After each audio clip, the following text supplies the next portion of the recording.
एक सोझाजी नाम के गृहस्थ थे, उनका चरित्र है भक्तमाल जी में। वो महाभागवत थे। उनका ब्याह हुआ, पत्नी हुई, एक संतान हुई। जब संतान हुई तो उनको पत्नी को प्रसव पीड़ा में बहुत कष्ट होता है। उसका रोना चिल्लाना ये सब सुन करके जब प्रसव हो गया, बच्चा कुछ समय का हो गया, तो उनका जीवन में दोबारा मैं गर्भ धारण करने की चेष्टा नहीं करूंगा, क्योंकि बहुत कष्ट होता है और अब मैं ऐसे संसार से विरक्त भाव में भजन करना चाहता हूँ। अब नहीं। पत्नी से प्रार्थना की कि तुम्हारा पाणी ग्रहण किया है, इसलिए तुमसे हम अनुमति मांगते हैं या हमारे साथ चलो। अगर आप तो घर में सब सुख सामग्री है, बच्चा है, आप पालन पोषण करो, पर मैं विरक्त होकर आज से भगवान का भजन करूंगा। यदि आप कहते हो कि पाणी ग्रहण किया तो हमारे हाथ में हाथ मिलाओ, चलो, जैसे मैं रहूंगा वैसे रहना होगा, पर साथ में कुछ नहीं, कोई नहीं, और भजन करना होगा। तो उन्होंने कहा मैं आपके बिना तो रह ही नहीं सकती, आपके साथ चलूंगी। तो चली। जब गांव के बाहर निकली, जंगल में पहुंची तो देखा थोड़ा धीमी चाल है। उनका जल्दी से आओ ना, तो देखा गोद में बच्चा है। तो पहले उन्होंने कहा था कि हमारे साथ अन्य कोई नहीं चलेगा, सिर्फ आपकी अनुमति है, आप बच्चा ले। तो बोले नवजात शिशु, इसको कहाँ छोड़े, इसको कौन पालन पोषण करेगा? तो उन्होंने कहा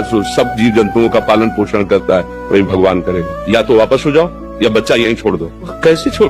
उनका भगवान का भरोसा, छोड़िए यहीं बच्चा या वापस जाओ। वो महाभागवत थे और पत्नी अपने पति को भगवान मानती, छोड़ दिया बच्चा। 12 वर्ष तक भजन साधन, एकांत तीर्थों में भ्रमण। जब उन्होंने अपनी पत्नी की तरफ देखा तो उसको एकांत में बार बार क्या हुआ होगा मेरे बच्चे। तो उनका चलो आज तुम्हारे अंदर जो बार बार एक प्रश्न रहता है उसका उत्तर दिला देते हैं। अपने गाँव में आए, बाहर बैठ गए। 12 वर्ष में दाढ़ी बाल ऐसे तो कोई पहचान नहीं।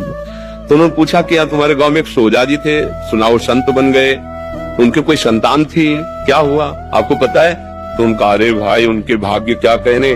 सोजाजी को जब जाते हुए सुना तो यहाँ का जो राजा था वो बड़ी श्रद्धा रखता था, तो उसने घुड़सवार दौड़ाए। सोजाजी तो मिले नहीं, लेकिन उनका लड़का मिल गया जंगल में, उसको उन्होंने रख लिया। उनके कोई लड़का नहीं था, तो अब युवराज पद पर हो गए। बोले अच्छा अच्छा अच्छा, और वापस हो गए। पत्नी का देखा, घर में रहते तो हम गरीब किसान थे, लड़के को क्या बना पाते, लेकिन भगवान के हुए तो क्या बना, युवराज, और आगे चलकर वही राजा बनेगा। अब चिंता मत कर, चुपचाप भजन कर। ना कोई जंगली पशु पक्षी खा पाया बच्चे को, ना कोई हानि पहुंची, और अरे सर्व रक्षक भगवान, भरोसा भगवान का।